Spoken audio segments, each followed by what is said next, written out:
and welcome to this edition of Panther News Nation. I'm Skylar Visser. And I'm Issa McManus. Here's what's happening around Principia this week. Cell phone and phone pockets. It's a new rule many of us are still having trouble adhering to, but like it or not, it's a policy with few, if any, exceptions, and is here to stay. Mark, Sean, and Azuche take a look. Don't make it a big deal. I'm not sure why we've made it a big deal. But it has been a big deal for most of us. And from here on out, it's a policy with no exceptions. Phones equal attendance.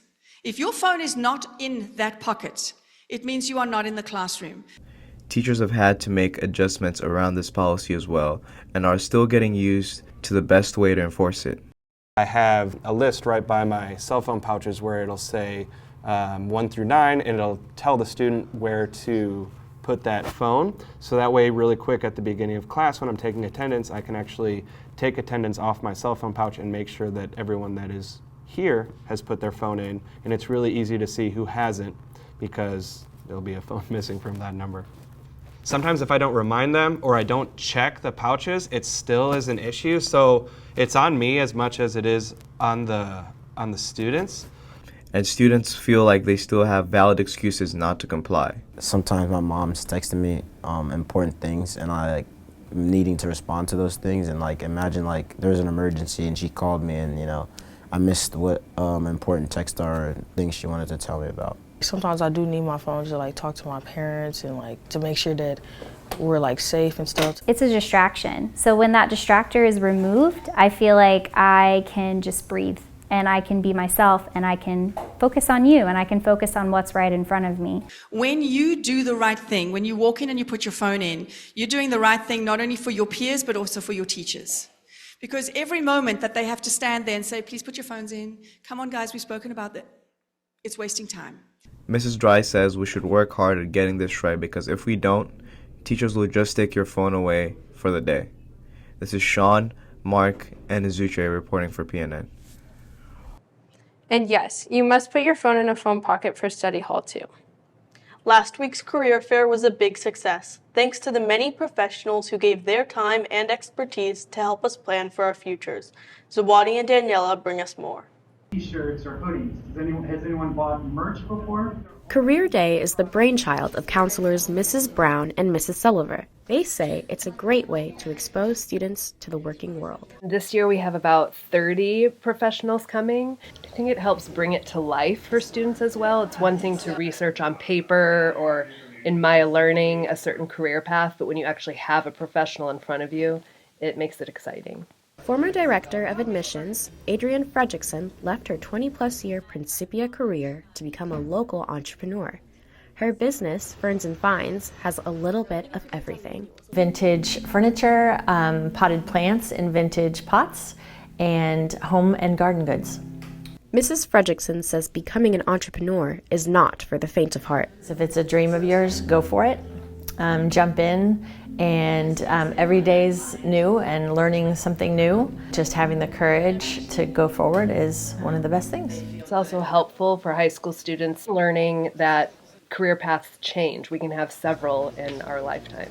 In college, I had a double major in education and history. And a side passion or hobby has always been interior design. Taking that love and being able to build on it so that when I was ready to make a shift and do something different, I was ready for it. Make sure that it's a passion of yours.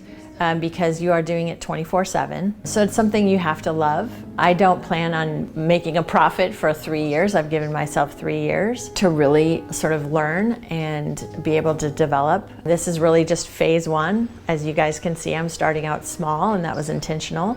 It's been absolutely fabulous. This is Daniela and Zawadi reporting for PNN. C with an A, C-A-R-E-E-R, Career Fair. Having a curriculum at Principia that prepares us for success in college and our careers is a huge part of the vision Dr. Mary Sorrells wants to have in place here. You may remember when Dr. Sorrells arrived as head of school last year, she often referred to her vision for Principia. Issa and I bring you more about that vision. Now that it's been over a year since Dr. Sorrells said she had a vision for Principia, we wanted to know, what is that vision? My hope is the vision will have our students ready for a future that's really changing quickly. There's so many dynamics that you all are going to face when you go out into the world that aren't even happening yet. And our job as schools right now is to have you ready to meet any need. So we are shifting from a content-based type of education to a skills-based education. So we're looking to have you all have the skills you need in place to meet whatever it's going to look like, because we don't know. Dr. Soiles said she would like to be more specific about the vision, but that's difficult to do when the world is changing so fast. There's nothing set in stone in a vision any longer, because the landscape of the world is changing so quickly. And internally, Principia changes as we add new students and new faculty, so we'll always adapt to feedback and be fluid in our vision going forward. The part that'll look different is that I hope that you're working in more collaborative spaces in the future. So we have rooms with movable walls, and we have a lot of internal glass walls so you can see and move back and forth in common areas where you can work together on projects with your different subject areas. So your teachers are going to learn and are learning to present their curriculum in line with somebody else's curriculums. All your subject areas should connect and collaborate so that you can use what you're learning in a broader sense.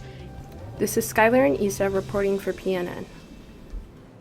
Both boys and girls basketball continue to have a great season, with both teams now playing in districts. Emery and Derek bring us these highlights from the girls' district games.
Congratulations to the girls basketball team on winning districts for the first time since 2012. This is Derek and Emery for PNN. Turning now to our crazy weather, Josh, Michael, and Holland make it even crazier. Or is it, Holland? Good afternoon, Panther News Nation, and welcome back to Principia's local weather channel. I'm your host, Shepard Thomas, otherwise known as the Thomas with better hair, better eyes, better athletic ability. That wasn't a part of the script.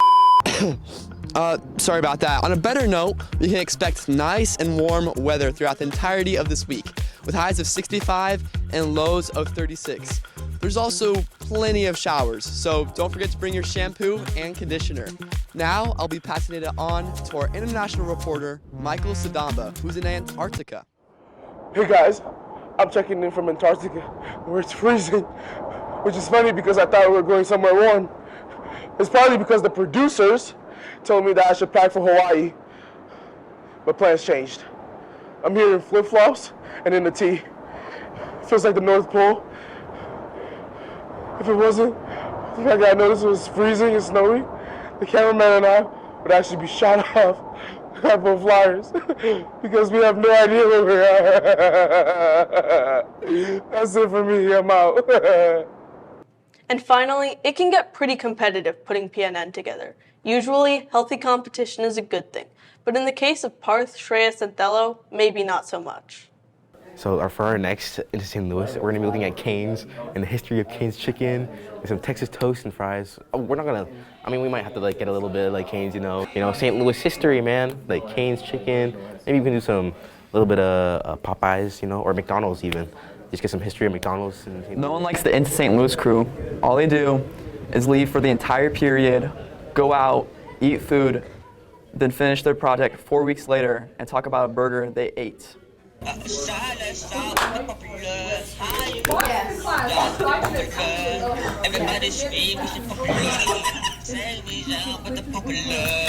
In my expert opinion, I think the hardest working groups are Emery and Derek. They got the sports thing going on. I mean, the weather group, they're quite all right. But I think top tier is, it's me, easily. I'm always on task, always doing the right thing, and I get no recognition for it. Yeah, every time we show her our package, she goes crazy. She drops everything she's doing. She might have like a early morning, a bad morning, but the moment she sees our package, she goes crazy. I've never seen her as happy. And they think that Miss Robbins thinks it's the best package ever or something. She really doesn't. What is that? Oh, I know. Sorry. Best package yet, Miss Robbins. It's it is St. Louis, Part 5. Next week, Part 6. We might stop at the local Popeyes. I'm the hardest working member of the entire class. I made it into St. Louis. I'm the creator. I'm the face of the company. I made all this. I did this. Is it good? Is it going? Oh, okay. So, Parth is the best member of PNN, and Dello is a measly peasant who does nothing for the project. It was all Parth's idea. So I'm basically doing all the work. Dello's just there. Shreyas is just there, but. And I don't know if they told you, but Shreyas is always watching YouTube videos. Parth is always watching some cricket highlights, and Dello, I don't even know where he is.